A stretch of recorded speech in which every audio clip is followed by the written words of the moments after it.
অবশ্যই সেই উন্নয়ন যদি হয় প্রকৃতি বিরোধী, দেশের জনগণের বিরোধী, সেই উন্নয়ন আমরা চাই না। বন্ধুগণ, 81টি গাছ কাটা হলো। আমরা নারায়ণগঞ্জবাসী শীতলক্ষার পাড়ের গাছ রক্ষার ব্যানারে নারায়ণগঞ্জের পরিবেশ অধিদপ্তর, বিআইডব্লিউটিএ, সিটি কর্পোরেশন বিভিন্ন প্রতিষ্ঠানগুলোতে ধর্ণা দিয়েছি।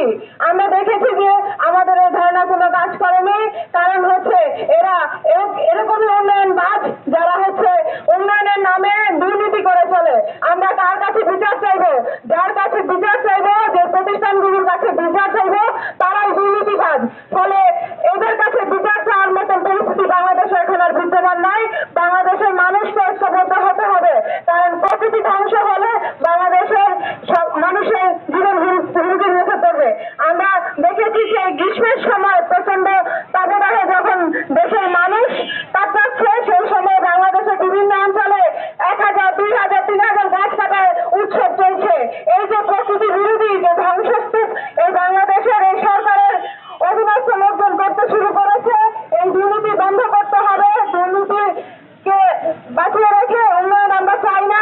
উন্নয়ন বিরোধী, দুর্নীতিবাদ বিরোধী যে দুর্নীতিবাদ যে উন্নয়ন, সেই উন্নয়নকে বাংলাদেশের মানুষ লাল কার্ড দেখায়। বন্ধুগণ, আমাদের এই বিআইডব্লিউটি এর একজন কর্মকর্তা বলেছিলেন শীতলক্ষা পাড়ের একটি গাছও আর রক্ষা করা সম্ভব নয়। তার যে উদ্যোক্তামূলক কথা, সেই উদ্যোক্তামূলক কথাকে আমরা আজকে এখানে লাল কার্ড প্রদর্শন করছি।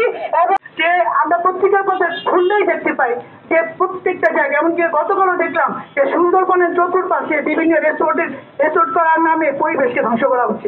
এখানে কিছুক্ষণ আগে আপনারা শুনতে পেলেন যে বিভিন্ন রকম কর্মসূচি সারা দেশেই একটা মহোৎসব চলছে এই প্রকৃতি বিরোধী কাজ। আজকের এই সমাবেশটা আমরা কেন করছি? এটা শুধু আজকে আমাদের নারায়ণগঞ্জবাসী, আজকে আমরা যারা বেঁচে আছি আমাদের জন্য নয়, আমরা আমাদের প্রজন্ম এবং অনাগত প্রজন্ম যারা আছে 50 বছর পর বাংলাদেশের এই নদী বন্দর, এই নারায়ণগঞ্জের শীতলক্ষা নদী থাকবে কি থাকবে না, এই প্রকৃতি থাকবে কি থাকবে না, গাছপালা থাকবে কি থাকবে না, সেটাকে উদ্দেশ্য করে আমাদের আজকের এই প্রতিবাদ সমাবেশ। আমরা ধ্বংস করার জন্য এদেশের কিছু একটি মহল সারা বাংলাদেশে যে নৈরাজ্য সৃষ্টি করেছে তার বিরুদ্ধে প্রতিবাদ জানার জন্য আমরা এখানে দাঁড়িয়েছি। বন্ধুরা, আপনারা জানেন আজকে সারা বাংলাদেশে নদী করে এই 5 ঘাটে যে 50-এর উপরে যে বড় যে গাছটি, সেই গাছটি আমাদের কেটে ফেলা হয়েছে। যেখানে বসে শ্রমিকরা একটু স্বস্তি শান্তি উপভোগ করত, সেই গাছটি কেটে ফেলা হয়েছে। আমরা এখানে গান করতাম, সেখানে কবিতা লিখতাম, আমাদের সমস্ত শান্তি স্বস্তি কেড়ে নেওয়া হয়েছে। তা আমি বলতে চাই, যেখানে গাছ অতি প্রয়োজনীয় জিনিস, সেখানে গাছগুলো কেটে ফেলা হচ্ছে। এবং কেন, কার সাথে? গোটা নারায়ণগঞ্জবাসীর আশা আকাঙ্ক্ষা আছে সেখানে পার্ক থাকবে, হাঁটা চলা একটু জায়গা থাকবে, নিঃশ্বাসে একটু জায়গা থাকবে, সেখানে তারা উঠবে। গাছগুলো কেটে আমাদের যে স্বস্তি শান্তি জায়গা থাকবে সেগুলো কেড়ে নিয়েছে। এবং কেন? এই যে উন্নয়ন, এই যে প্রকল্প, এই প্রকল্প পকেট ভরার প্রকল্প। প্রকল্প ছাড়া সরকারি কর্মকর্তা কর্মচারীদের পকেট ভরে না। তারা এই বাংলাদেশকে, পুরো পরিবেশকে জাহান্নাম বানিয়ে তারা এই বাংলাদেশ থেকে তারা সুদূরে তারা পাড়ি জমাতে চান। যদি তার নিজের অধিকার নিয়ে সচেতন না হয়, আপনার বাড়িতে তো এসি নাই, আপনি তো যেখানে কাজ করেন রাস্তায়, এখানে তো আপনার এসি নাই, বড় লোকের এসি আছে। তারা আপনার গাছটা কেটে ফেলছে কারণ ওই গাছের নিচে বসে আপনি একটু ঠান্ডা উপভোগ করতে পারতেন, রোদের তাপ থেকে একটু মুক্তি নিতে পারতেন। কিন্তু আপনাকে ওইটুকু স্বাচ্ছন্দ্য, ওইটুকু আরামও এইসব হারামখোরেরা দেবে না।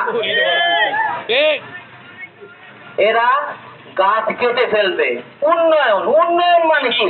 উন্নয়ন মানে হচ্ছে এদেশের সাধারণ মানুষ ভালো থাকবে, সেটাই তো উন্নয়ন।